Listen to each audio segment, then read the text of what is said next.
Selamat pagi teman-teman semua. Selamat datang di Kebaktian Youth Sunday Service GKI Jatinegara. Salam sejahtera untuk kita semua. Memasuki awal tahun 2021 ini, mungkin sudah banyak kejadian dan percobaan yang menerpa kita dan menimpa kita. Tetapi lewat semua kejadian itu, seharusnya kita semakin yakin dan percaya bahwa Tuhan sajalah satu-satunya pribadi yang setia dan selalu tetap memberikan kasih setianya kepada kita. Salah satunya adalah kesempatan kita untuk masih bisa beribadah saat ini, berkumpul lewat via online untuk memuji Tuhan. Jadi teman-teman, untuk meresponi kasih setia Tuhan yang begitu besar pada kita, mari kita menyanyikan lagu Great is Thy Faithfulness yang akan dipimpin oleh pengurus youth.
Berita anugerah kita terambil dari Efesus 2 ayat 4-5. Tetapi Allah yang kaya dengan rahmat, oleh karena kasih-Nya yang besar, yang dilimpahkannya kepada kita, telah menghidupkan kita bersama-sama dengan Kristus.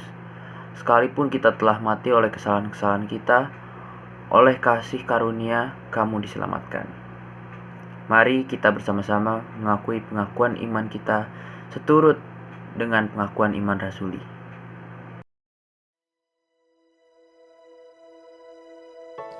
Aku percaya kepada Allah, Bapa yang Maha Kuasa, Khalik langit dan bumi,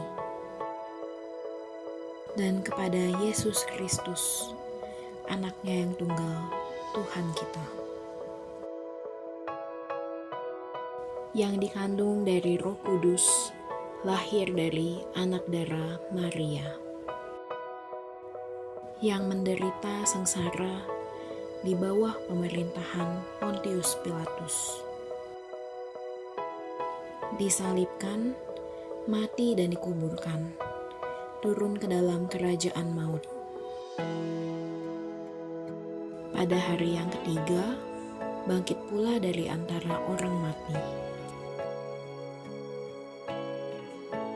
naik ke sorga, duduk di sebelah kanan Allah, Bapa yang Maha Kuasa. Dan dari sana Ia akan datang untuk menghakimi orang yang hidup dan yang mati. Aku percaya kepada Roh Kudus, gereja yang kudus dan am, persekutuan orang kudus, pengampunan dosa, kebangkitan tubuh, dan hidup yang kekal. Amin.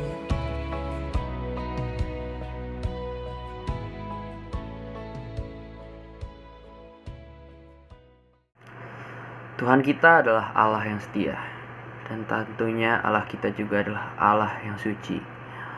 Oleh karena itu, mari kita mengangkat pujian Holy, Holy, Holy yang akan dibawakan oleh paduan suara Efrata.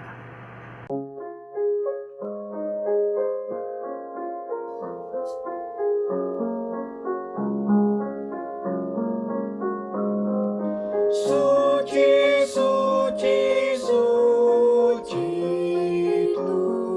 Tuhan Maha Kuasa, Engkau kami puji di pagi yang teduh. Suci, suci, suci, Murah yang perkasa, Allah Tritunggal, agung nama-Mu.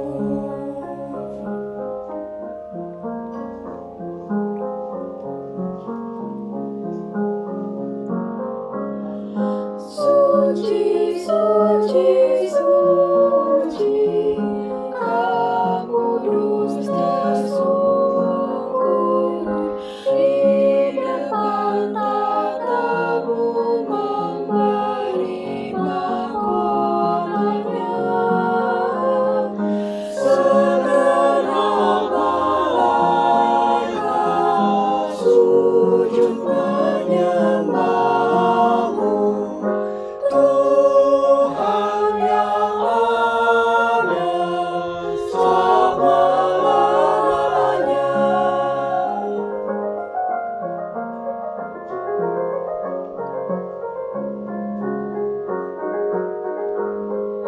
Suci, suci, suci, walau sembunyi,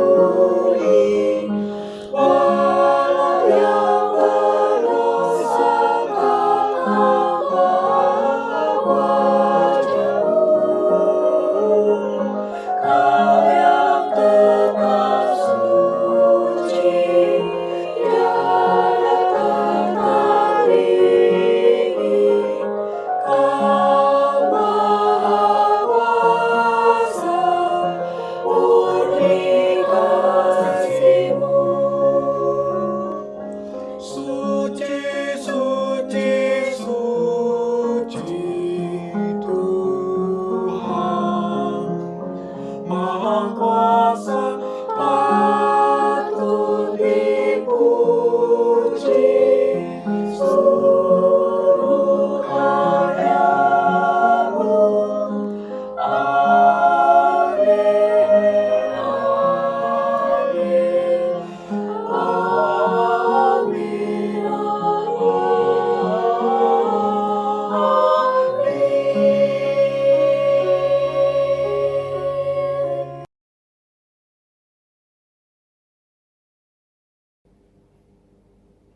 Teman-teman sekalian, mari sebelum kita memulai ibadah kita pada hari ini, kita bersatu di dalam doa terlebih dahulu. Bapa kami yang ada di surga, kami sekali lagi boleh datang untuk merenungkan dan mempelajari firman-Mu. Tuhan, berilah kepada kami hati yang rindu untuk mengerti tentang kisah-Mu dan juga supaya kami mengerti apa kaitannya dengan hidup kami saat ini. Tuhan tolong setiap daripada kami untuk bisa mengerti. Tuhan tolong pakai hamba-Mu yang sederhana ini untuk menyampaikan firman-Mu. Di dalam nama Tuhan Yesus Kristus kami berdoa. Amin. Rekan-rekan sekalian, firman Tuhan pada hari ini terambil daripada kitab Kisah Para Rasul, pasalnya yang ke-13, ayatnya yang ke-13 sampai ayatnya yang ke-46. Teman-teman, ini adalah satu perikop yang panjang, teman-teman. Jadi, saya akan membacakannya sebagian saja. Dimulai dari ayatnya yang ke-16. Maka bangkitlah Paulus, ia memberi isyarat dengan tangannya, lalu berkata, "Hai orang-orang Israel, dan kamu yang takut akan Allah, dengarkanlah. Allah umat Israel ini telah memilih nenek moyang kita dan membuat umat itu menjadi besar ketika mereka tinggal di Mesir sebagai orang asing. Dengan tangannya yang luhur, ia telah memimpin mereka keluar dari negeri itu. 40 tahun lamanya ia sabar terhadap tingkah laku mereka di padang gurun." Lalu kita meloncat kepada ayatnya yang ke-22. Ayat yang ke-22 dikatakan demikian, "Setelah Saul disingkirkan, Allah mengangkat Daud menjadi raja mereka. Tentang Daud, Allah telah menyatakan, 'Aku telah mendapatkan Daud bin Isai, seseorang yang berkenan di hatiku dan yang melakukan segala kehendakku. Dan dari keturunannya lah, sesuai dengan yang telah dijanjikannya, Allah telah membangkitkan juru selamat bagi orang Israel, yaitu Yesus.'"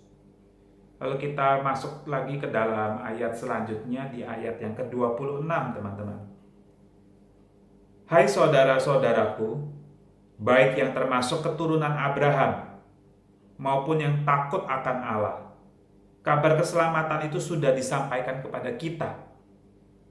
Sebab penduduk Yerusalem dan pemimpin-pemimpinnya tidak mengakui Yesus. Dengan menjatuhkan hukuman mati atas Dia, mereka telah menggenapi perkataan nabi-nabi yang dibacakan setiap hari Sabat. Dan meskipun mereka tidak menemukan suatu yang dapat menjadi alasan untuk hukuman mati itu, namun mereka telah meminta kepada Pilatus supaya ia dibunuh. Dan setelah mereka menggenapi segala sesuatu yang ada tertulis tentang Dia, mereka menurunkan Dia dari kayu salib lalu membaringkannya di dalam kubur. Tetapi Allah membangkitkan Dia dari antara orang mati. Dan selama beberapa waktu, Ia menampakkan diri kepada mereka yang mengikuti Dia dari Galilea ke Yerusalem. Mereka itulah yang sekarang menjadi saksinya bagi umat ini. Dan kami sekarang memberitakan kabar kesukaan kepada kamu, yaitu bahwa janji yang diberikan kepada nenek moyang kita telah digenapi Allah kepada kita, keturunan mereka, dengan membangkitkan Yesus. Lalu saya loncat lagi ke ayatnya yang ke-38, teman-teman.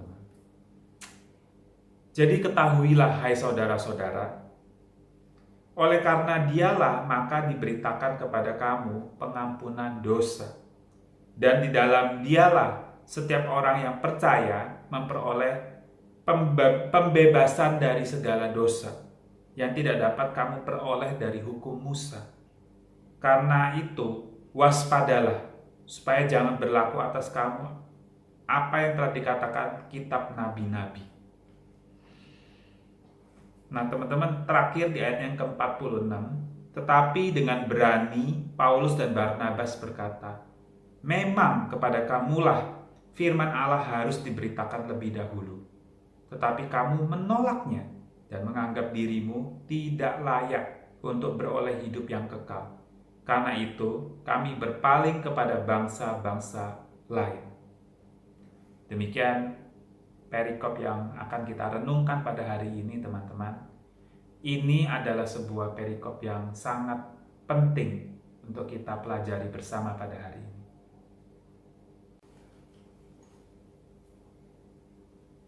Teman-teman sekalian, tema khotbah kita pada hari ini berjudul Kesaksian dari para saksi yang setia. Nah, teman-teman sekalian, perikop yang kita baca ini adalah sebuah perikop yang sangat penting bagi kita semua. Mengapa, teman-teman? Karena di dalam kisah inilah pertama kalinya Injil keselamatan Tuhan Yesus Kristus mulai arahnya itu bergerak keluar daripada sekadar diberitakan kepada bangsa Israel saja. Seperti yang kita baca terakhir di ayat yang ke-46, Rasul Paulus sendiri berkata bahwa kami sekarang berpaling kepada bangsa-bangsa lain. Karena kejadian pada kisah inilah, teman-teman sekalian, karena kekerasan hati bangsa Israel lah, akhirnya Injil sekarang diberitakan kepada orang-orang non-Israel. Jikalau kisah di dalam kejadian ini tidak pernah terjadi, teman-teman, maka berita Injil hanya berputar di dalam kalangan orang Israel saja, mungkin sampai pada hari ini. Tetapi bersyukur karena kejadian ini terjadi, maka Injil itu tersebar sampai kepada orang-orang di luar Israel, termasuk kepada kita hari ini. Nah, teman-teman sekalian, kita mau mencoba menyelam ke dalam kisah ini. Kenapa kejadian ini bisa terjadi? Nah, teman-teman sekalian, pertama-tama kita mari melihat di ayat yang ke-16, teman-teman. Di situ ditulis, maka bangkitlah Paulus yang memberi isyarat dengan tangannya dan berkata, hai orang-orang Israel dan kamu yang takut akan Allah, dengarkanlah. Nah, sesuai dengan tradisinya dia sebagai orang Israel, dan Rasul Paulus adalah seorang mantan guru agama lah, istilahnya begitu ya. Dia sangat mengerti tradisi orang Israel dan dia juga sangat mentaati tradisi orang Israel. Dia setiap hari Sabat, ya kalau sekarang berarti setiap hari Sabtu, dia selalu datang berkumpul di dalam sinagoge. Seperti halnya kalau kita pada hari ini Minggu di gereja. Dan di situ dia beribadat, dia mendengarkan firman Tuhan. Dan biasanya di dalam sinagoge ketika sudah menyampaikan firman Tuhan, pengajarnya, maka diberikan waktu bagi jemaat untuk saling sharing ataupun menyampaikan kesaksiannya dia yang terkait dengan firman Tuhan yang bisa menguatkan seluruh anggota jemaat di situ. Nah, ketika itu Rasul Paulus mengambil kesempatan tersebut, siapa yang mau sharing? Lalu Rasul Paulus berdiri dan berkata kepada orang-orang yang di sana, yaitu kepada umat Israel dan juga kamu yang takut akan Allah. Kenapa ada disebut tulis orang Israel dan kamu yang takut akan Allah, teman-teman? Karena ada satu, yang pertama, orang Israel asli, yang darahnya itu memang asli orang Israel. Tetapi juga ada orang yang disebut sebagai orang yang takut akan Allah, yaitu orang yang non-Israel. Tetapi mereka percaya kepada Allah Israel dan akhirnya masuk ke dalam kumpulan orang-orang di sinagoge itu.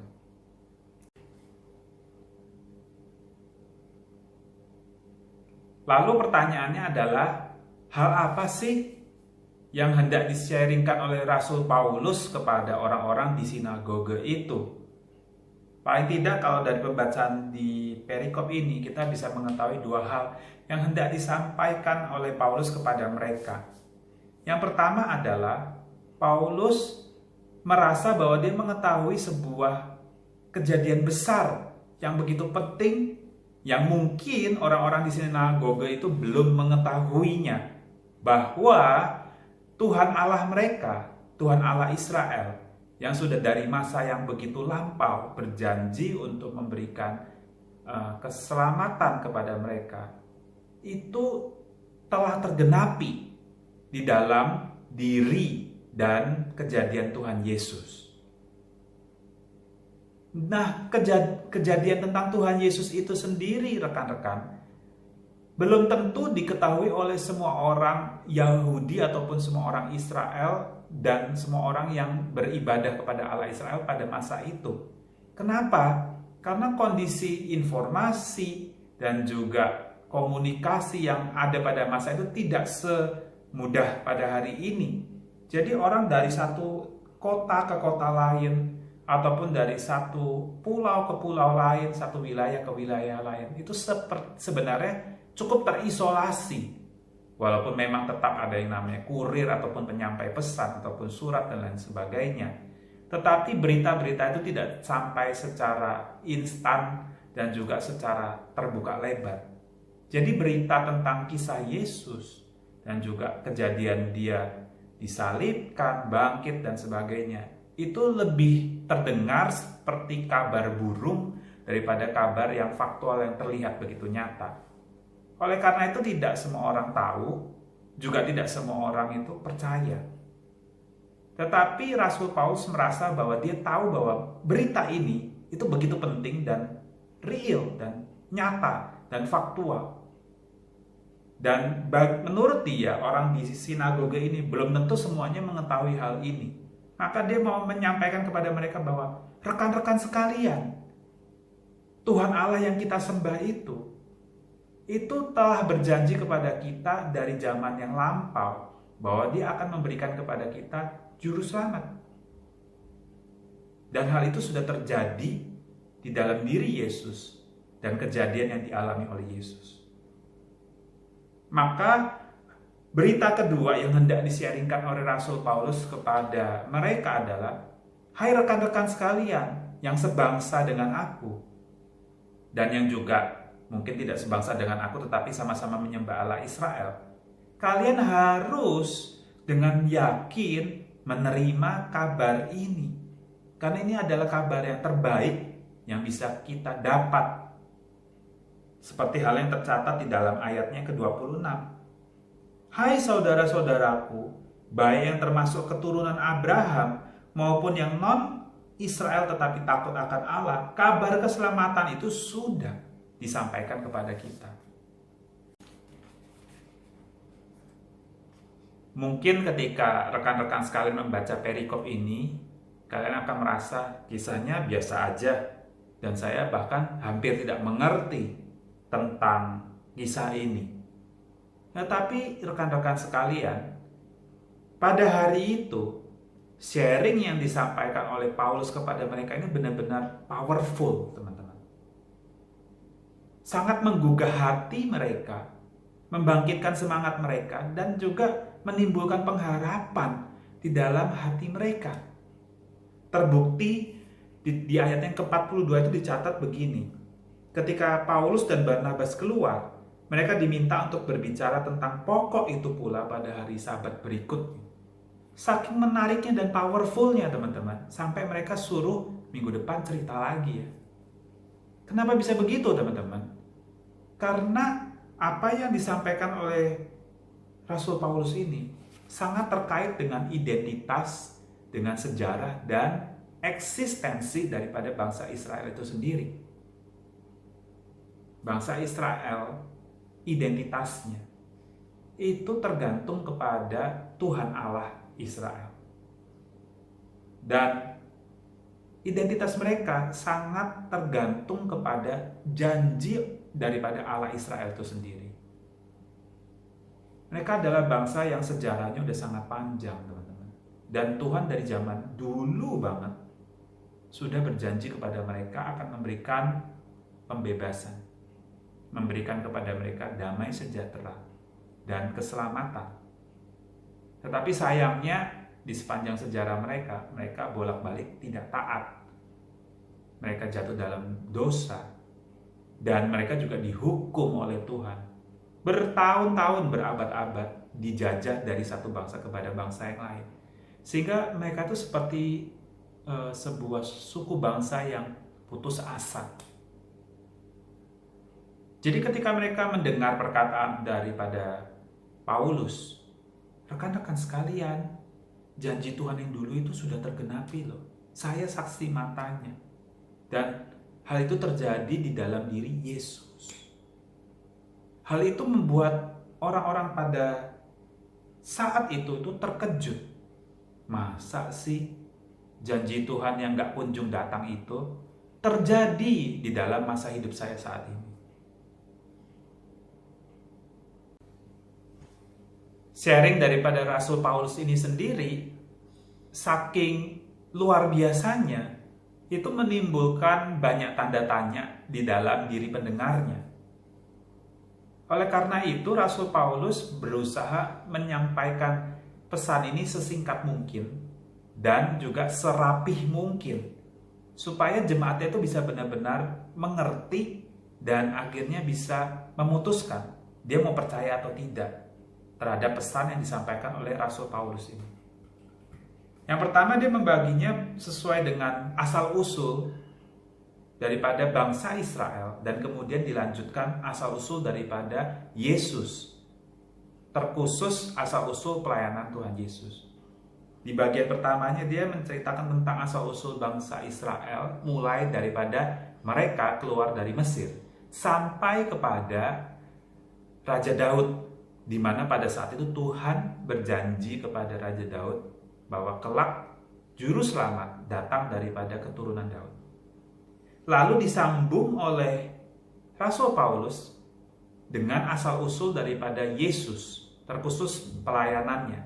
Yesus adalah keturunan Daud, dan ketika dia memulai pelayanannya, ada Yohanes Pembaptis yang mengatakan bahwa kelak setelah aku, ada orang yang lebih besar daripada aku, yang membuka tali kasutnya pun aku tidak layak. Itu sebenarnya adalah sebuah idiom, teman-teman. Yaitu sebuah gambaran di mana orang yang ada di hadapan Yohanes Pembaptis itu adalah orang yang begitu berkuasa dan terhormat. Karena seorang raja, kakinya tidak boleh disentuh oleh sembarang orang. Teman-teman, kalau misalnya ingat kisah di mana Musa bertemu dengan Tuhan Allah di dalam semak duri yang tidak terbakar itu, yang keluar apinya tetapi tidak terbakar itu. Ketika Musa hendak mendekati semak berduri itu, di situ Tuhan langsung berkata, "Hits, jangan dekat-dekat, karena tanah yang kamu injak itu adalah tanah yang kudus. Lepaskan jauh-jauh kasutmu." Nah, itu adalah sebuah penggambaran di mana Tuhan itu begitu kudus. Maka di dalam kisah ini juga Rasul Paulus mengutip perkataan Yohanes Pembaptis bahwa kelak setelah aku akan ada orang yang lebih besar lagi daripada aku, namanya Yesus. Waktu aku mendekati dia, aku tidak punya kuasa, tidak punya kepantasan ataupun kelayakan untuk membuka tali kasutnya, karena dia adalah orang yang begitu terhormat. Dia adalah orang yang berkuasa, dan dia adalah orang yang kudus seperti halnya Allah. Nah, teman-teman sekalian, disitulah kehebatan Rasul Paulus hendak menunjukkan kepada para pendengarnya. Rekan-rekan sekalian, yang saya maksud ini adalah janji yang daripada Tuhan terkait dengan identitas bangsa kita, terkait dengan pengharapan kita, dan terkait dengan raja yang kita kasihi, yaitu Raja Daud. Lalu disambung dengan ini loh Yesus asal-usulnya, dan asal-usul pelayanannya dimulai daripada Yohanes Pembaptis. Nah, teman-teman sekalian, Yohanes Pembaptis juga terhitung sebagai nabi yang sangat terkenal pada masa itu. Sekalipun catatan di dalam Alkitab tidak banyak. Kenapa Yohanes Pembaptis terkenal? Karena bangsa Israel selama 300-an tahun itu mengalami kevakuman datangnya suara Tuhan ataupun nabi-nabi Tuhan yang mewakili Tuhan untuk berbicara kepada bangsa Israel. Dan nabi yang muncul setelah masa vakum itu yang pertama dan yang terakhir adalah Yohanes Pembaptis. Maka dia adalah nabi yang begitu fenomenal pada saat itu. Tetapi nabi yang begitu fenomenal pada saat itu pun menunjuk kepada Yesus bahwa dia, Yesus, adalah orang yang lebih besar lebih berkuasa, dan dia adalah yang datang daripada Tuhan, dan dia keturunan Daud. Jadi janji yang zaman dulu itu sekarang diteruskan di dalam diri Tuhan Yesus. Kira-kira begitu, teman-teman. Hal yang kedua yang disasar oleh Rasul Paulus adalah terkait dengan iman dan respon hati pendengarnya. Teman-teman sekalian, yang menarik adalah Rasul Paulus langsung berkata di ayat yang ke-27, sebab penduduk Yerusalem dan pemimpin-pemimpinnya tidak mengakui Yesus dengan menjatuhkan hukuman mati atas dia. Nah, teman-teman sekalian, langsung Paulus itu tidak sungkan-sungkan ngomong, rekan-rekan sekalian, saudara-saudara kita sesama orang Israel yang ada di Yerusalem sana, dan juga para pemimpin-pemimpin agama kita, itu tidak menerima Yesus. Bahkan menjatuhkan kepada dia hukuman mati. Ini seperti kayak dibom gitu, teman-teman. Orang-orang yang dengar, hah? Masa sih? Memang sih kami dengar kabar burung tersebut, tetapi masa sih? Mungkin itu yang direspon oleh para jemaat sinagoge itu. Tetapi kenapa Rasul Paulus ngomong begitu? Karena dia mau menantang setiap pendengarnya untuk mengambil sikap. Kalau rekan-rekan sudah mendengarkan kesaksian saya tadi terkait soal janji Tuhan di masa lampau, memang kita ketahui bersama. Dan saya sudah bisa menghubungkan dengan jelas bahwa itu digenapi. Maksudnya janji itu terbukti otentik di dalam diri Tuhan Yesus. Masa kamu nggak mau percaya? Masa kamu mau seperti rekan-rekan kita yang ada di Yerusalem, seperti para pemimpin-pemimpin agama itu yang tidak mau menerima Yesus, bahkan memberikan kepada dia hukuman mati? Kira-kira begitu, teman-teman sekalian. Tetapi, teman-teman sekalian, Rasul Paulus menambahkan di bagian selanjutnya bahwa ketika mereka tidak menerima Yesus dan menjatuhi Yesus hukuman mati, itu pun sudah berada di dalam rencana Tuhan. Maka dicatat bahwa hal tersebut menggenapi perkataan nabi-nabi yang dibacakan setiap hari Sabat. Langsung disambung oleh Rasul Paulus, menggenapi perkataan nabi-nabi yang dibacakan setiap hari Sabat, teman-teman sekalian. Jadi di sinagoge-sinagoge itu setiap hari Sabat itu paling tidak ada pembacaan-pembacaan yang terkait dengan mengingatkan bangsa Israel terhadap janji Tuhan kepada mereka bahwa pembebasan dan keselamatan akan datang daripada Tuhan melalui diri Mesias. Itu ada pembacaan-pembacaan yang terus dengan rutin dibacakan berulang-ulang ayatnya untuk mengingatkan mereka dari satu Sabat ke Sabat selanjutnya. Dan mereka sebenarnya pasti tahu. Dan juga jemaat di sinagoge di mana Paulus sharing hal ini juga pasti tahu. Mereka dengar. Tetapi apakah mereka mengerti? Itu belum tentu. Dan itu Paulus lemparkan kembali kepada mereka. Jemaat sinagoge yang di Yerusalem, mereka sudah dengar. Mereka sudah mendengarkan berita pengharapan itu Sabat demi Sabat, tetapi mereka tidak mengenal Yesus. Mereka tidak menerima Yesus. Tetapi apa yang mereka lakukan terhadap diri Yesus itu sebenarnya sudah termasuk bagian daripada rencana Tuhan yang juga sudah dibacakan kepada mereka dari Sabat ke Sabat. Wah, ini teman-teman benar-benar sangat menusuk hati sekali. Di sini adalah sebuah tusukan, sebuah tantangan. Kamu sudah tahu kebenaran. Hal itu sudah diberitakan kepada kamu berulang-ulang kali. Pertanyaannya adalah, maukah kamu percaya atau kamu mengambil sikap sama seperti orang-orang yang di Yerusalem itu?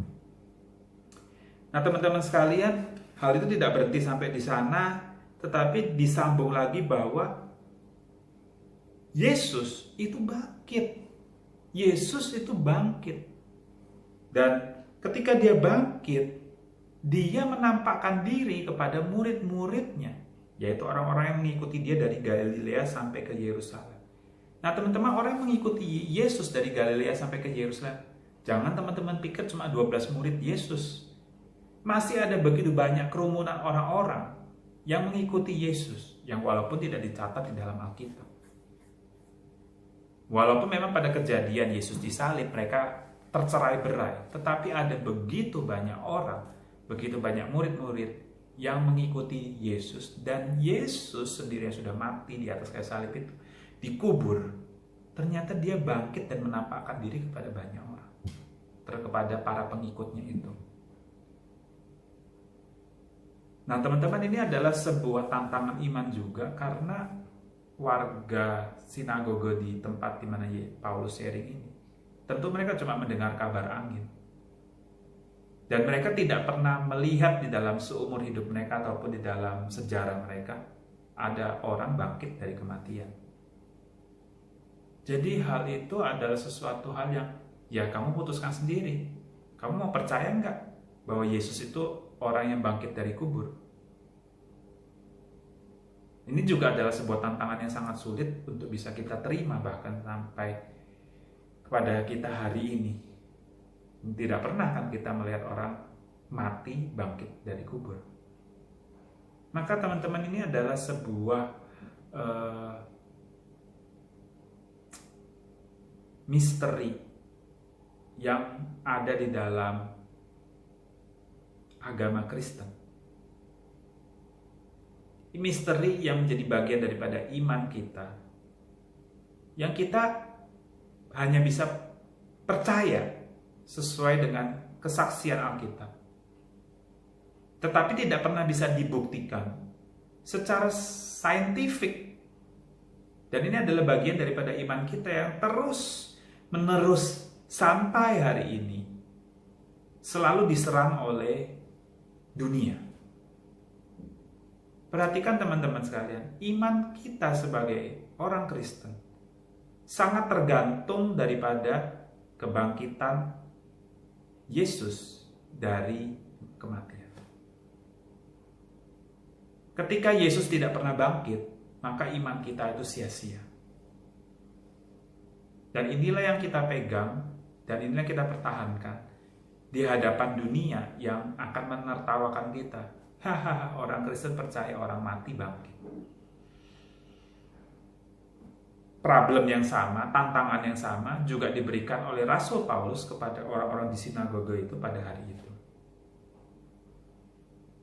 Para saksi-saksi Tuhan yang setia tidak akan berusaha mengecilkan atau menutupi fakta bahwa Yesus bangkit dari kubur.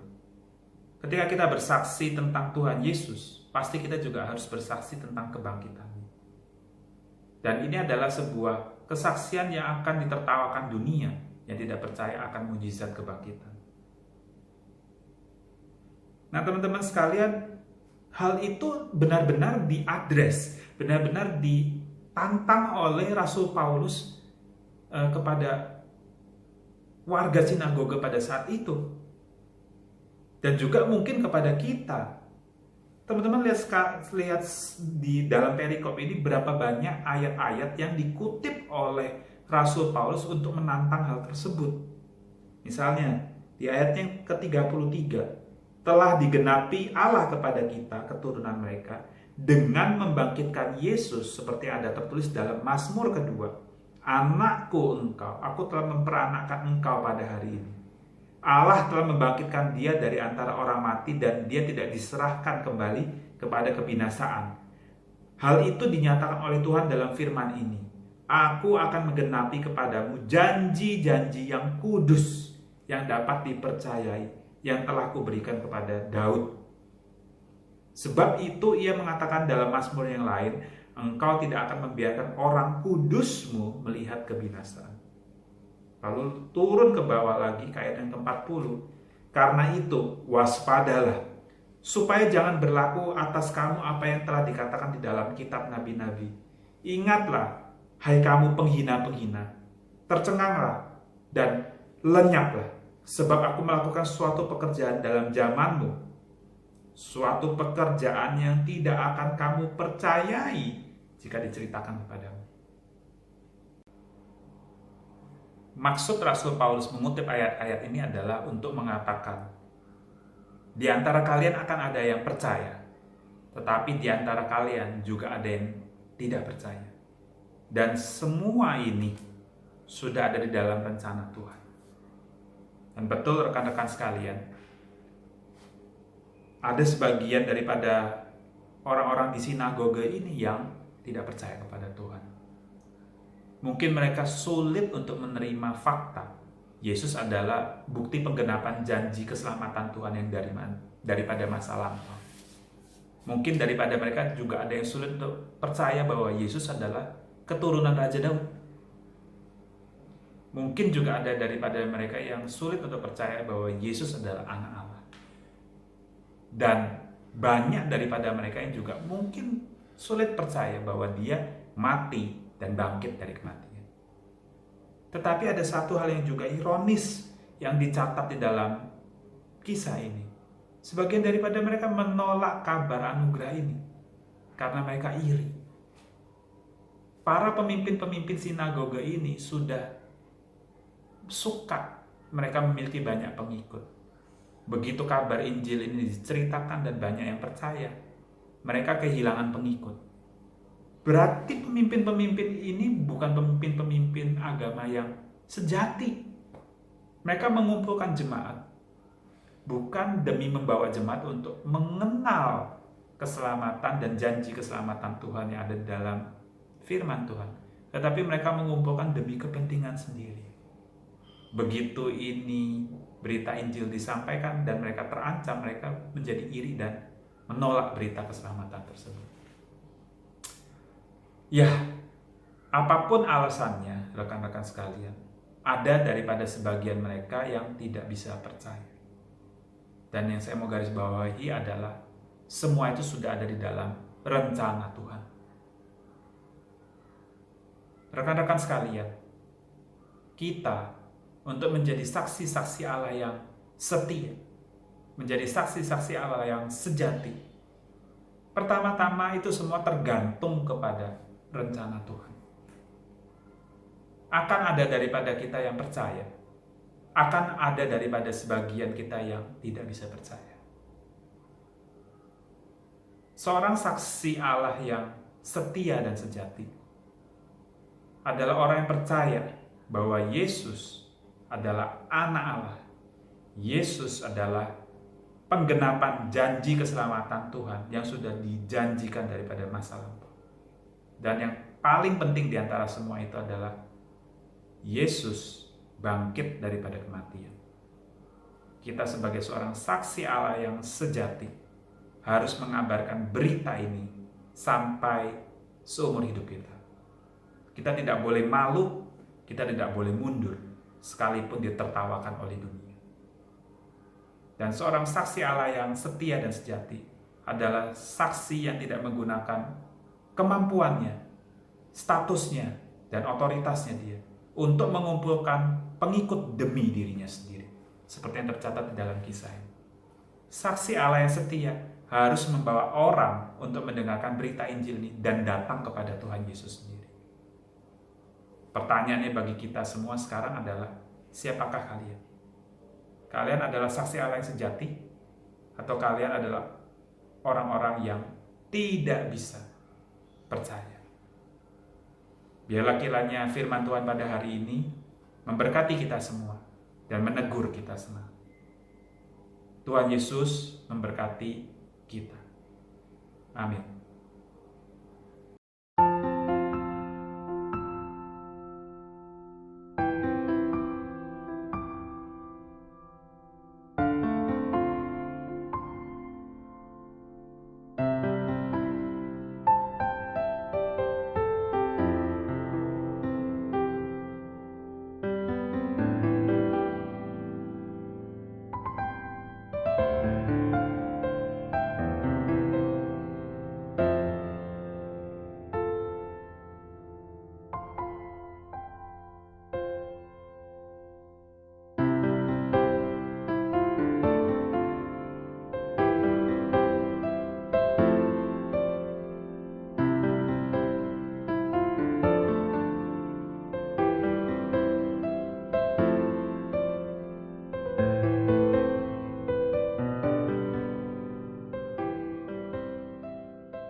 Mari rekan-rekan sekalian kita menerima doa berkat. Kiranya kasih daripada Allah Bapa, pengorbanan Tuhan Yesus di atas kayu salib, dan juga pertolongan, penyertaan, dan penghiburan daripada Allah Roh Kudus terus memimpin kita semua, agar kita tetap setia beriman kepada iman yang sudah kita percaya dalam Tuhan Yesus Kristus, dan juga terus setia menjadi saksi Tuhan di sepanjang waktu. Amin. Selamat hari Minggu. Tuhan Yesus memberkati kita semua. Ibadah kita telah selesai.